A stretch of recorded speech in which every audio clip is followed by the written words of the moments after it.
Hello, I'm Annika, clinical psychologist. Welcome with 5 minutes with Errol Musk. Errol, the Amber-Heard trial, as a woman, I'm kind of drawn to it to make sense out of what's going on there. Can you share some opinions and thoughts about that? Yeah, I also, um, uh, I don't really take notice of things like that. Particularly, I've got other things to do. But anyway, but in this case, I've also, sort of been sort of dragged into it with some of the magazines and everything, and see it on the TV, and they keep referring to it, and you see these bits of it and all that sort of stuff, and I see them.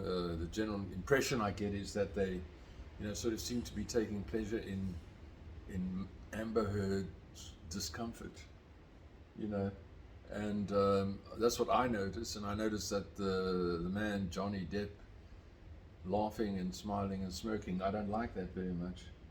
Um, Now, of course, Amber Heard is a friend of my family, and she was a girl who went out with my son for a while, Elon, and so I don't know anything personal about it, but I can say that from my children, others I heard that she's very nice, very nice person, and from my experience of looking at people in general, I see Johnny Depp is very popular. But when I see him on television, he looks like somebody I wouldn't particularly invite into my house if he came to the front door, offering me a vacuum cleaner or something. Um, which might not be a nice thing to say. But anyway, but yeah, Amber Heard. Well, look, I mean, from what I've read, uh, Johnny Depp is suing her for saying bad things about him when she was married to him. Right.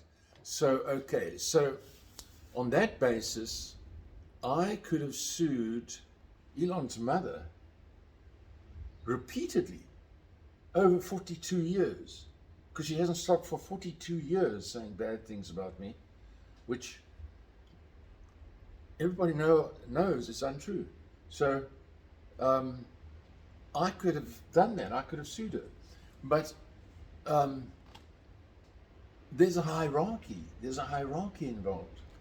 And the hierarchy is, if I use my hands, men, women, children.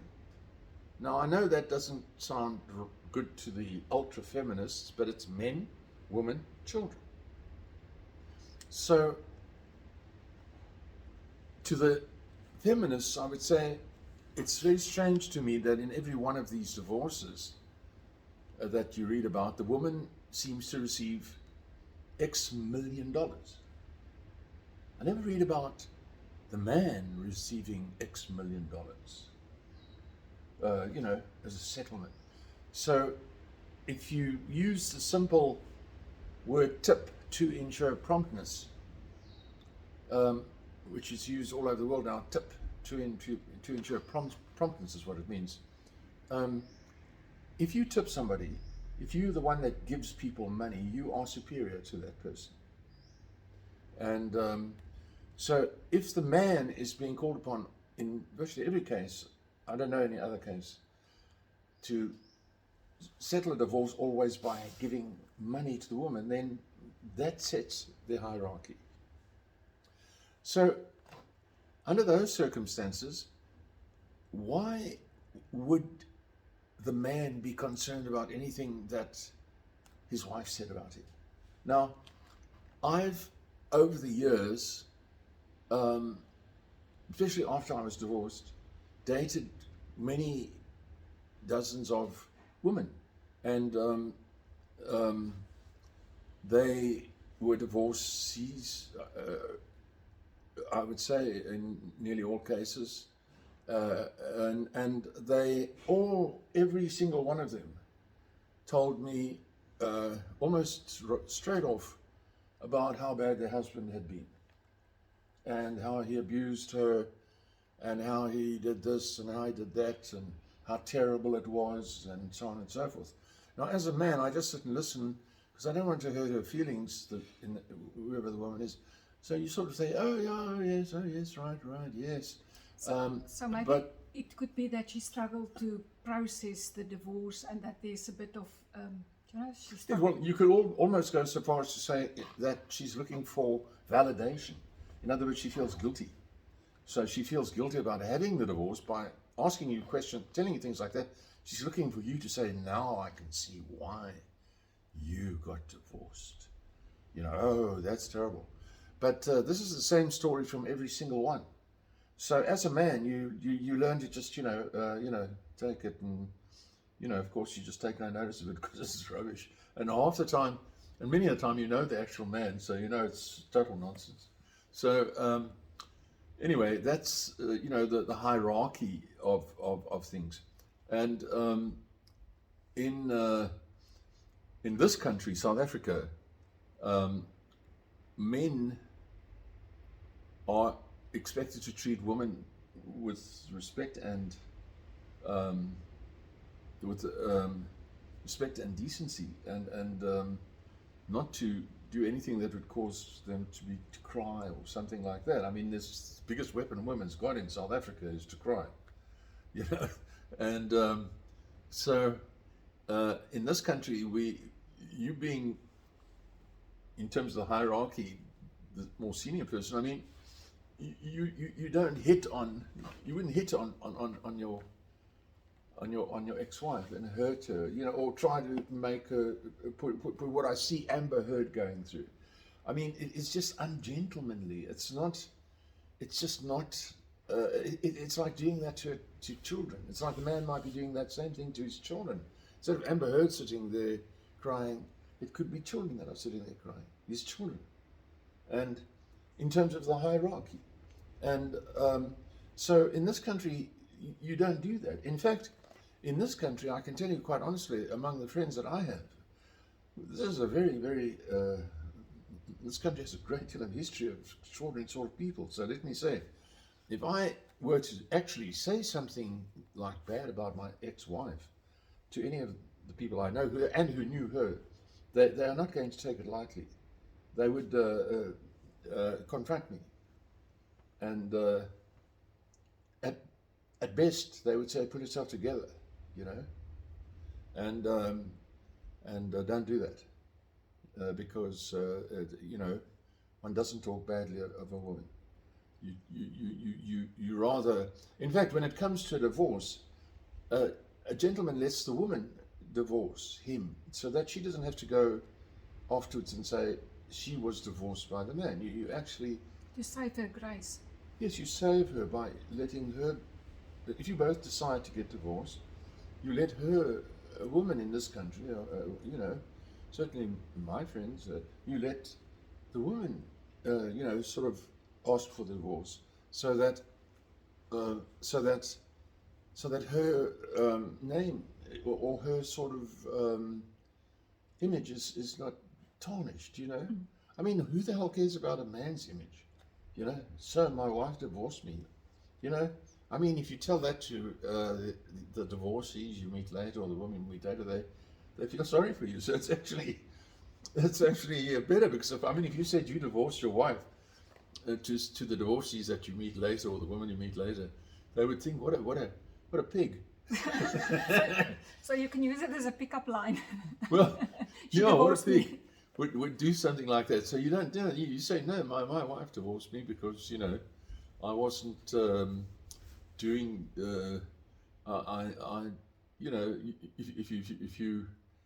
If you're clever enough, or if you're mature enough, you would say, I screwed up, or I should have tried harder, or whatever the reasons might be. But you don't do what I see them doing to Amber Heard. So you mean if you're great enough, you don't need to do that? Sorry?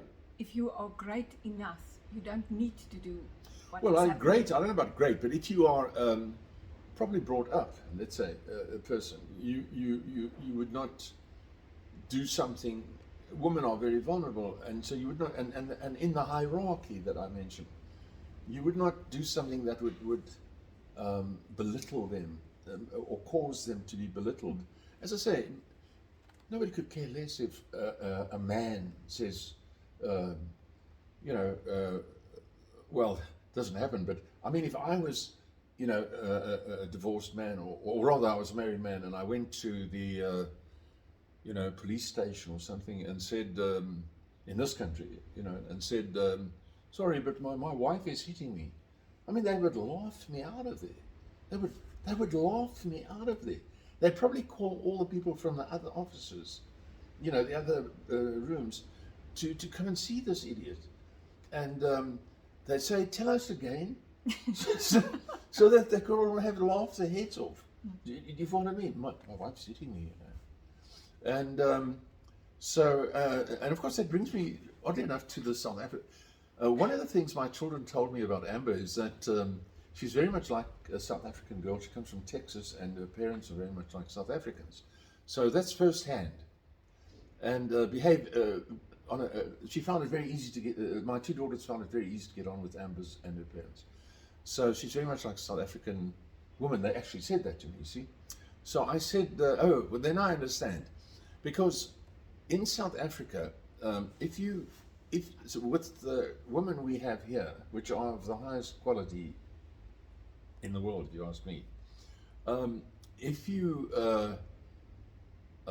were to say something offensive, or even make the feeble attempt to give her a tiny little punch on the shoulder or something, I would suggest to you that you must be a good acrobat, because you're going to have to jump back very, very quickly, because you're going to get a hand to your face so quickly in this country that you will be very surprised.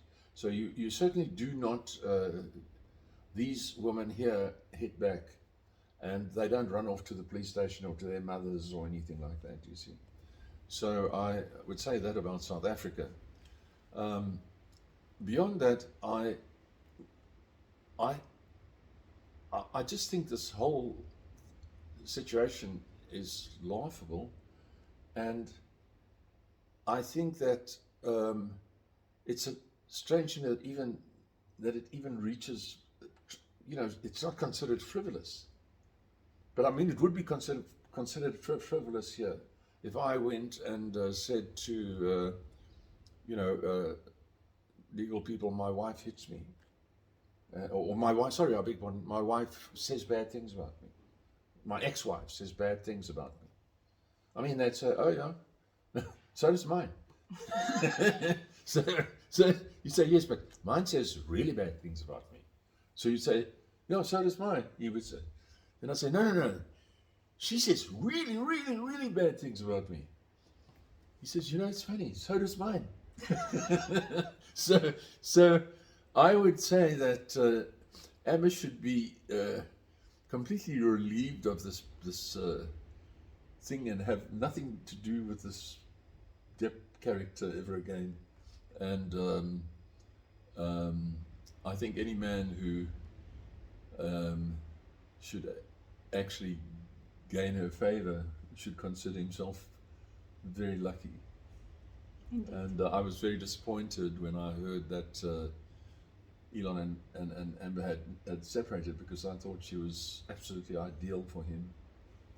And but that's just a dad speaking. So that's my thoughts. Thank you very much, Errol.